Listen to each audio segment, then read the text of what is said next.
It wasn't exactly a super exciting, interesting year for the coaching carousel in college football. Outside of Texas A&M, there weren't a lot of high profile, really super desirable, intriguing. I wonder who's going to take that jobs that came open.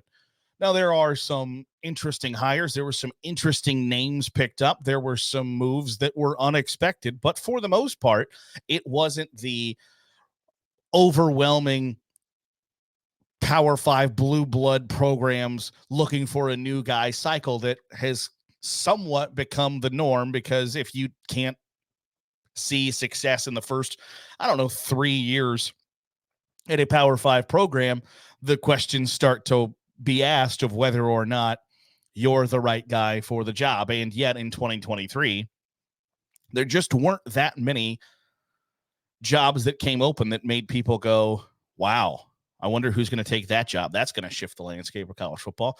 It just didn't really happen.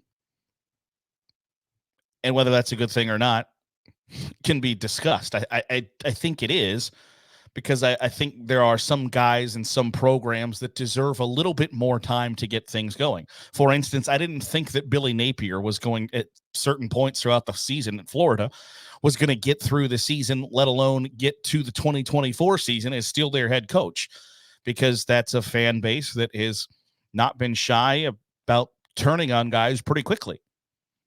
And at times when Florida is out talented by programs in the SEC East that it shouldn't be, those questions are going to exist.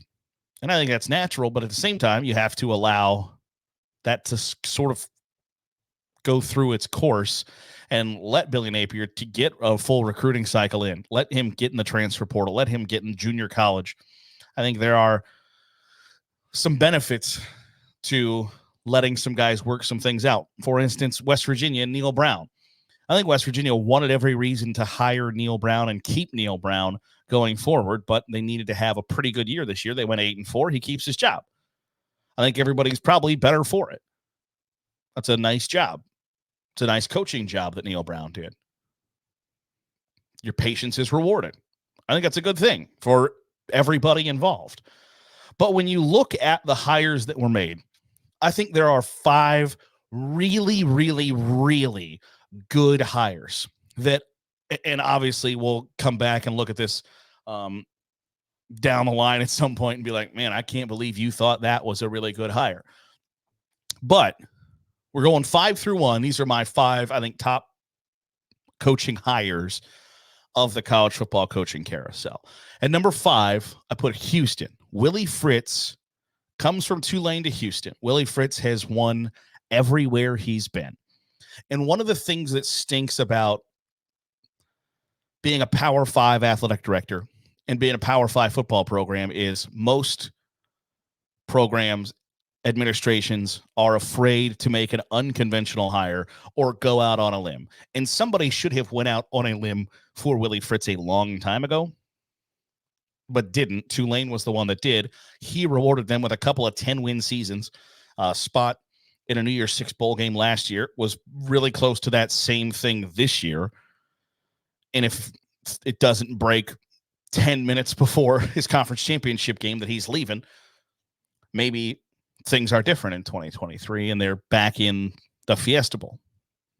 Nonetheless, Willie Fritz has done a fantastic job at pretty much every program he's led.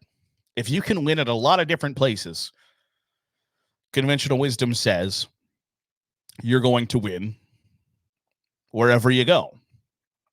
Now, is Willie Fritz going to turn Houston into a national title contender? I would doubt that very much. But is he going to turn them into a 9 to 10 win team program every year? I would say pretty close, yeah. I would say that Houston's floor is a 7-win team every year. Houston's ceiling is a 10 or 11-win team in a revamped Big 12. It's a nice job to have in a talent-rich area with backers and boosters. Don't be surprised if Houston doesn't become a perennial contender for the Big 12 title under Willie Fritz. At number 4, I have Jonathan Smith going to Michigan State. Oregon State is objectively a difficult job. There's not a big recruiting base. You are second fiddle, little brother in your own state. You are the fourth best job in your region, let alone in your conference, in your division. Then throw in the fact that you're losing Power 5 status. Oregon State's a tough, difficult job. And he won in a tough, difficult job.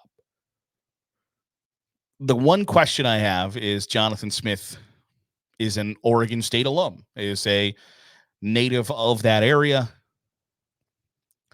How does that translate to Michigan State? Because it appears as if there is sort of a track record of, if you come from outside that recruiting footprint as the head coach, the first job is like you hire your offensive and defensive coordinators, obviously. Like, these are the guys that you want, and your strength coach. These are like the imperative hires. But then you hire, basically start asking around, like, who's the best high school football coach in this state? And how can I sign them up to be my running backs coach / wide receiver coach, whatever position you want to throw in. Basically, it's like DBs, wide receivers, running backs, special teams, and make them my coach and get in the front door of a lot of high school football programs in that state. I don't know that Jonathan Smith has done that. And that's the only kind of reservation I have of, have you thought about that as you go into a scenario where you don't have a ton of history, brand recognition, etc., in the recruiting base in that area? That's the one question that I have. But I think it's a good hire, because if you can win at Oregon State, conceivably, you can turn Michigan State back into a contender. I've said this before on the podcast. Cincinnati and Kentucky got really good over the course of the last 6 years, while Michigan State trended downward, because Cincinnati and Kentucky came into Ohio and started gobbling up the second-tier recruits, not the 5 stars and the high 4 stars, but the low 4s, high 3s that permeate the state of Ohio, and to a lesser extent, Louisville and Indianapolis and Cincinnati, and cleaned up.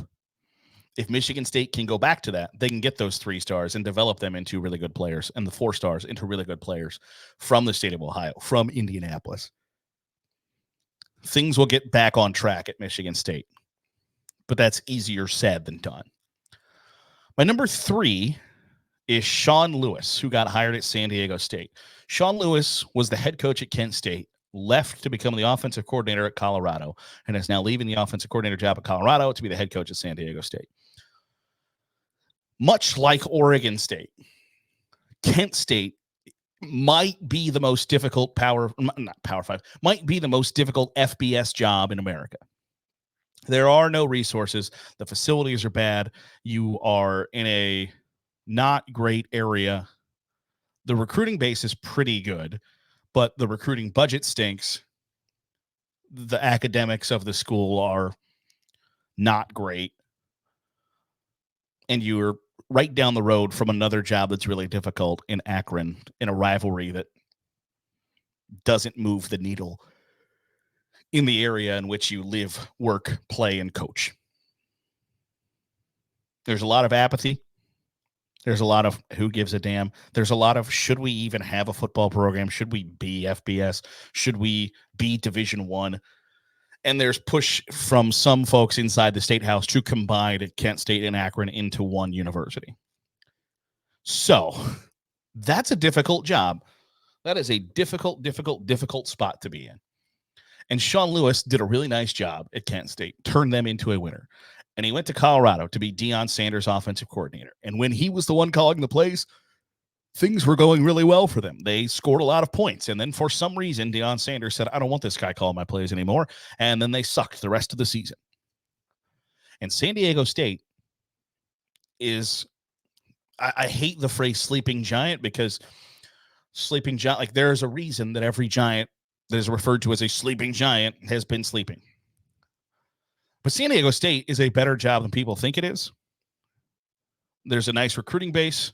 the academics are getting better while still able to get recruits into the university. Facilities are nice, brand new stadium, and is advantageous of it's in the Mountain West, so you're somewhat compact. Plus, you're getting to go to Hawaii whenever you want. I mean, not whenever you want, but the travel destinations are nice as well. San Diego State's a pretty good job, and I think Sean Lewis is a pretty good coach. I wouldn't be surprised if this time, 2025, so give me 2 years from now, that Sean Lewis isn't the head coach at a major program, not just a Power 5 program, but a big time, top tier Power 5 school. Don't be surprised if. And if that happens, I will remember December 13th, 2023 and tell you, I told you so. But I'm just telling you, be on the lookout for Sean Lewis in the coaching ranks, climbing that ladder. Number 2 is a super interesting hire to me, because this guy has spent a lot of time, similarly to Willie Fritz, climbing the coaching ladder. And the one question that I have is, all of your experience is in the extreme Northeast, but I have Bob Chesney, the head coach that got hired at James Madison. He is coming to James Madison from Holy Cross. His career coaching record, whether it's Division III, FCS Division II, is 111-46. So he's won 70% of his games. The one question I have is, you're a D3 coach in New England, a D2 coach in New England, an FCS coach in New England, and now you're going to James Madison, which is in rural Virginia. So whether, you were just a really great coach in New England and you knew the key players, whatever, or whether you can translate that to James Madison remains to be seen. But again, in my theory of, if you can win 70% of your games, no matter where you've been, that to me says you're going to find a way to be really, really, really successful somehow, some way.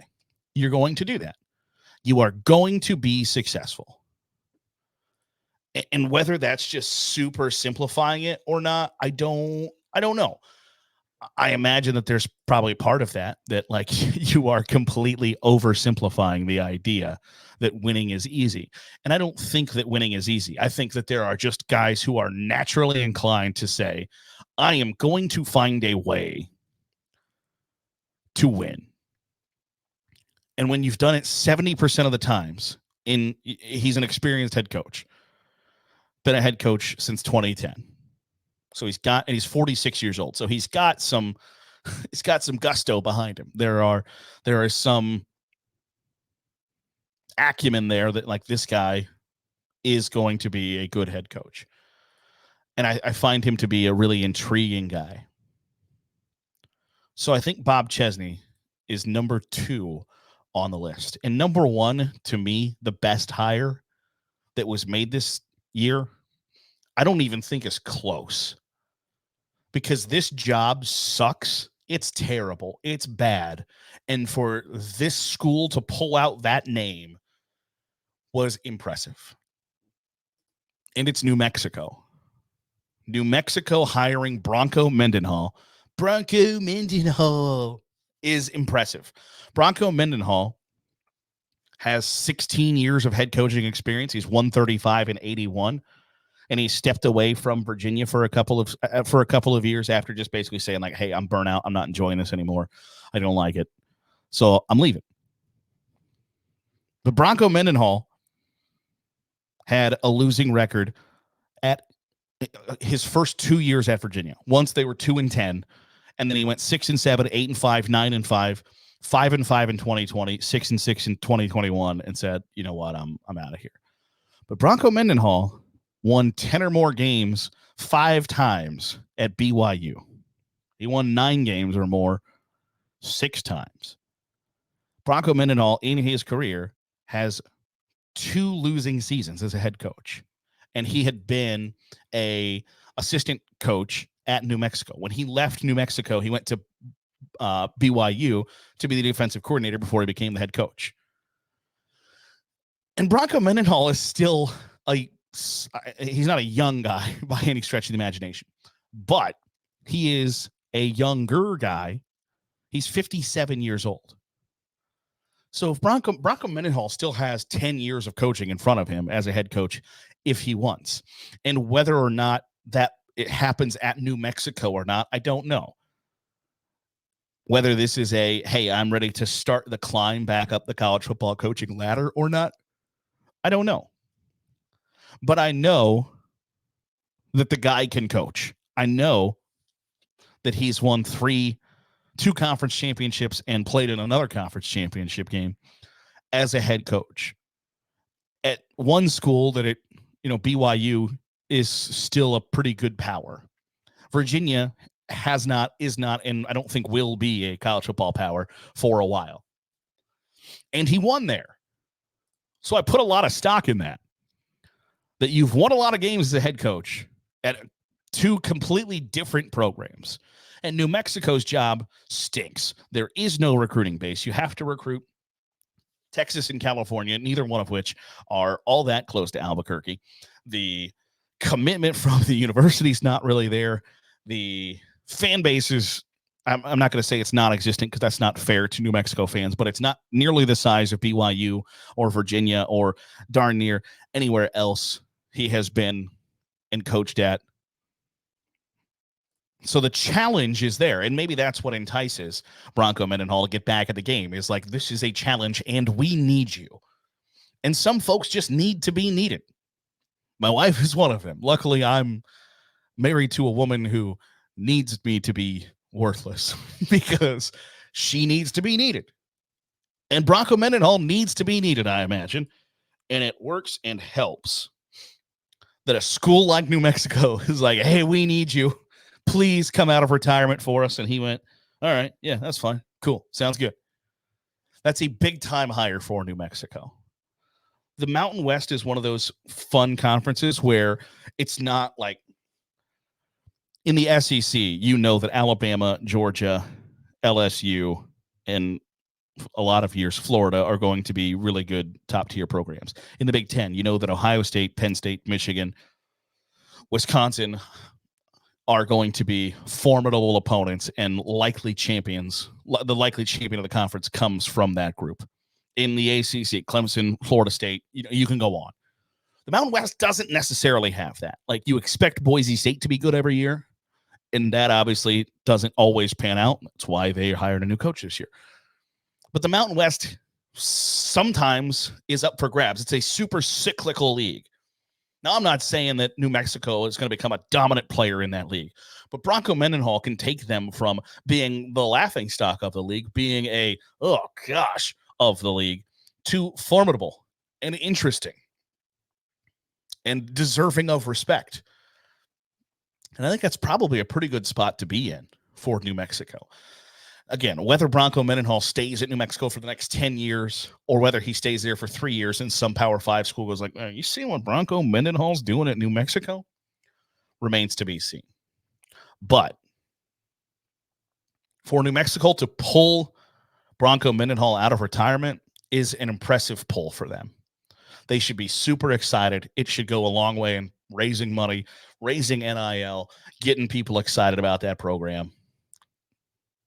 So kudos to them, and I'm interested to see what happens. But to me, that's far and away the best coaching job,